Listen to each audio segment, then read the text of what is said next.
Diagnoosista on nyt se 4 viikkoa aikaa ja mitä tämän ensimmäisen kuukauden aikana on nyt sitten tapahtunut. Mä aloin perehtymään heti alussa mahdollisimman laajasti siihen, että mistä on kysymys. Mä lueskelin erilaisia tutkimuksia ja artikkeleita aiheesta, kuuntelin podcasteja ja katsoin aiheeseen liittyviä videoita. Ja mä törmäsin tällaisen nettisivuston kuin Moon Knee Group. Ja totesin, että tällä sivustolla on todella laajasti pitkäaikaistutkimukseen ja näyttöön perustuvaa tietoa ACL-vammoista ja niiden kuntoutuksesta. Lisäksi tällä sivustolla oli paljon hyviä kuntoutusohjeita kuntoutuksen eri vaiheisiin ja mä laadin sitten tämän sivuston ohjeiden mukaan sellaiset oman näköiset kuntoutusohjeet itselleni. Eli laadin sellaisen päivittäisen kuntoutusohjelman, jota mä aloin toteuttamaan. Harjoitteita on tehty monipuolisesti ja kattavasti pitkin päivää. Kuntoutus aloitetaan heti aamulla ja viimeiset harjoitteet tehdään vielä sitten illalla ennen nukkumaan menoa. Ja näihin harjoitteisiin on käytetty aikaa useampi tunti päivittäin. Mä hakeuduin myös urheiluortopedin vastaanotolle. Mä kävin Lempaisen Lassen vastaanotolla. Lasse on siis urheiluortopedi ja varmaan tällä hetkellä yksi Suomen kansainvälisesti tunnetuimpia urheilukirurgeja ja toimii myös monen suuren urheiluseuran ortopedikonsulttina. Tosiaan Lassen luona kävin ja katsottiin kuvat ja tehtiin alustava hoitosuunnitelma. Lasse totesi, että mitään sellaisia merkittäviä liitännäisvammoja ei ole, eikä mitään välitöntä leikkaushoidon tarvetta ole. Lasse oli sitä mieltä, että nyt kannattaa edetä niin, että aloitetaan aktiivinen kuntoutus ja pyritään saamaan se polven tilanne mahdollisimman hyväksi. Eli palautettua se polven täysliikelaajuus ja lihasaktivaatio ja rauhoitettua se polvinivel. Ja vasta sitten alkuvaiheen kuntoutuksen jälkeen arvioidaan sitten sitä, että mikä se lopullinen hoitolinja tulee olemaan.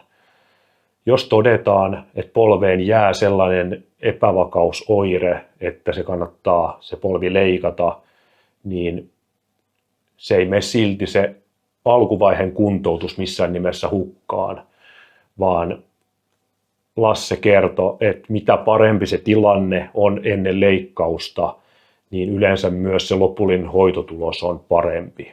Lisäksi se helpottaa sitä leikkauksen jälkeistä kuntoutusta. Ja sovittiin Lassen kanssa, että otetaan jatkokontrolli myöhempään vaiheeseen ja mä jatkan aktiivista kuntoutusta.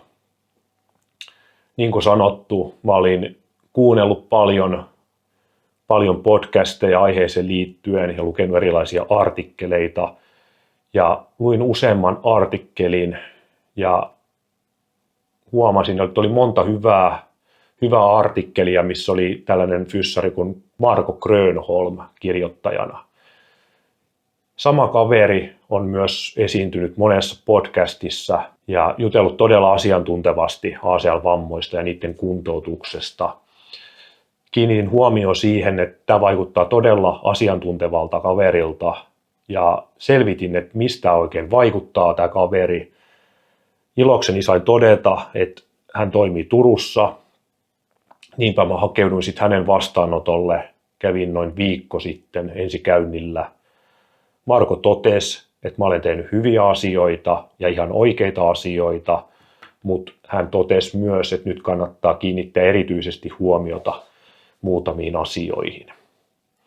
Marko totesi, että etureiden lihasaktivaatio on tällä hetkellä aika hyvä, että etureisi aktivoituu ihan napakasti. Lisäksi polvi ojentuu suoraksi, sillai kun menee makuulle ja ihan seisoma-asennossakin. Mutta sitten kun mä siirryn yhden jalan varaan, niin silloin etureiden aktivaatio on vielä vähän heikko. Lisäksi kävely tapahtuu koukkupolvella, että se ei vielä ihan rullaa normaalisti. Ja hän totesi, että nyt olisi todella tärkeää saada se kävely sujumaan normaalisti. Ja tarvitsisi myös saada totutettua etureittä ja polvea tuohon kuormitukseen. Mä sain näihin asioihin liittyen uusia hyviä harjoitteita ja mä olen nyt täydentänyt aikaisempaa kuntoutusohjelmaa näillä Markon uusilla harjoitteilla. Ja mä olen menossa Markon tapaamiseen viikon päästä ja katsotaan silloin, mitä mieltä Marko on tilanteesta ja mitä uutta Marko keksii kuntoutuksen suhteen. Marko myös lupaili, että voin kuvata näitä käyntejä ja Marko varmasti kertoo, että mitä milloinkin tehdään ja minkä takia mikäkin harjoite on tarpeellinen ja mitä niillä harjoitteilla tavoitellaan. Mutta palataan seuraavassa videossa ja katsotaan mikä on silloin tilanne ja mihin tämä kuntoutus tässä etenee. Ei muuta kuin seuraavaan videoon.